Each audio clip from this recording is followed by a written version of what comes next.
Questions about planning a destination wedding? Here are some FAQs I've had from recent discussions with brides.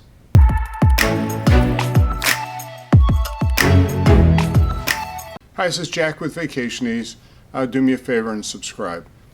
I talk to a lot of people about destination weddings on the phone, on airplanes, at resorts. It's just my passion. So I thought I'd give you some questions I've had from brides and grooms and parents or people recently that you may find of interest. Okay, so the first question I've had that I thought might be of interest is, how far in advance should I book my destination wedding? So we're talking now in April of 2024, based upon current conditions where I'm saying resorts are booked up and people are doing things much further in advance. I would say that you want to start planning your destination wedding a year to 18 months in advance. Now, if you're a larger destination wedding, I don't know, maybe 50 rooms, 100 people, you may want to start 18 months to 2 years. I know that sounds crazy to think of it, but what we're finding is resorts are booked up sooner, promotions are disappearing, and the locations you want at the resorts, the longer you wait to book, may not be available. So again, my fast answer is 1 year to 18 months in advance. Now, next question is, what should I do about the deposits that I pay on my contract? What happens to them? Great question. So as we've discussed in the past, when you book your wedding, you're going to pay two deposits typically. One to the wedding department, which will hold the wedding package. Typically, whatever you pay on that will go right to the expense of the wedding package, so you won't lose any money on there. Then you're going to pay a deposit for your room contract. Now, typically it's $100 per room. At some point, you'll give back the open rooms, or you may need more rooms. But either way, once all your guests are finally booked and everybody's paid, you have the ability to get that money back. Now, you have three options typically. So first option is you can say to the resort, take that money and use it to pay for my room or any other rooms that I'm responsible for. That's the choice they'd like you to make. It makes it easy for them. Now, the second choice is, if you've paid for all the rooms, give me my money back. Typically what will happen is the resort will refund your money back to the credit card that you've paid on.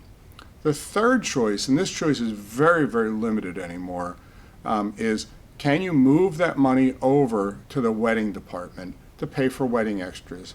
Most resorts won't do that. They run two different accounts. So I think option one and option two are typical you see. But don't worry, you will not lose that money. Now here's a great question I get asked a lot. Are there any resorts you suggest? Great question. My answer is yes, there's many. But how do I know anything about you to do that?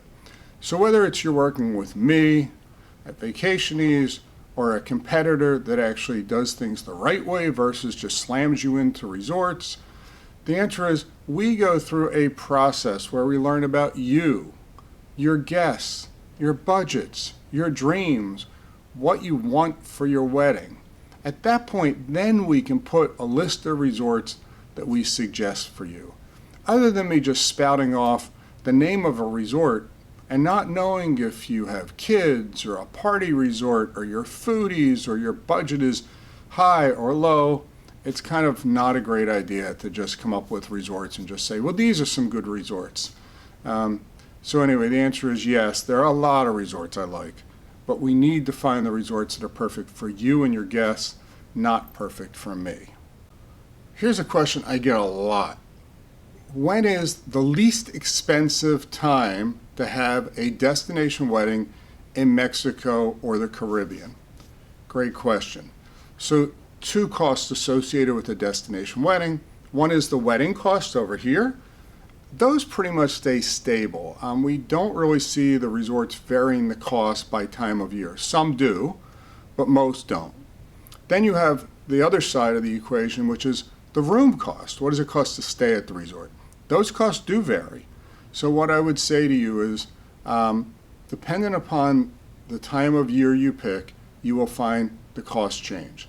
Simplistically, you will find that the cost of the rooms are going to be more the colder it is wherever you live. So as an example, December, January, February, March tend to be the most expensive times.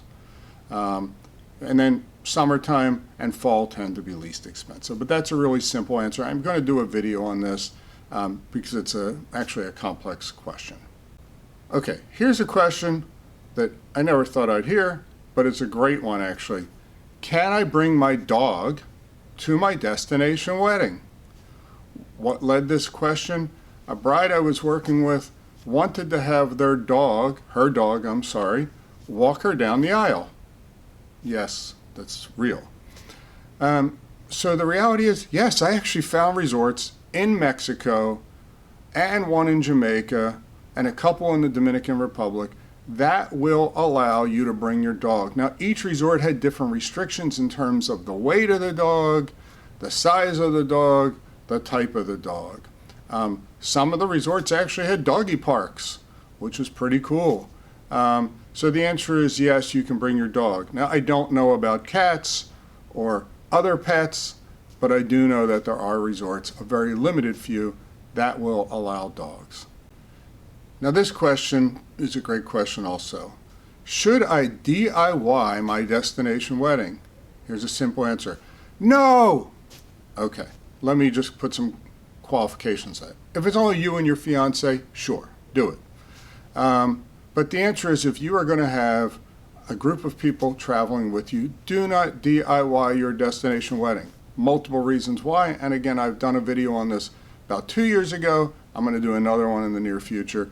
But here's the thing. A, how do you find the right resort? That's kind of what we do, or a good travel planner that specializes in destination weddings will help you find the perfect resort. Because if you're going to just look at pretty pictures, read reviews, watch videos, you're not going to get the full picture. So from that side, I think that's what a great travel planner does, a great travel partner does in helping you. The second thing, and the other reason you don't want to DIY yourself, is because you really want someone as your advocate in dealing with the resort. Another reason is you don't have to deal with your friends and family calling you every day about questions about the resort that you may not know the answers. You probably have a job and a life, and you want to deal with your wedding stuff. You don't want to have to plan 30, 40, 50 people's vacations. So my answer is do not DIY your destination wedding. If you're working with a travel planner, you may pay a planning fee up front, but in my mind, selfishly, it's one of the best amounts of money you can spend on your wedding because you'll find the perfect resort and you'll have someone alleviating most of the stress that will go with it. So these are questions that I've been asked by brides over the past, say, couple months. There's many, many more. I'll probably do another video on it. So hopefully these are helpful. If you have questions, feel free to post them as a comment. I'm more than happy to answer them, or feel free to contact me at Jack at Vacationies. Have a great time planning your destination wedding.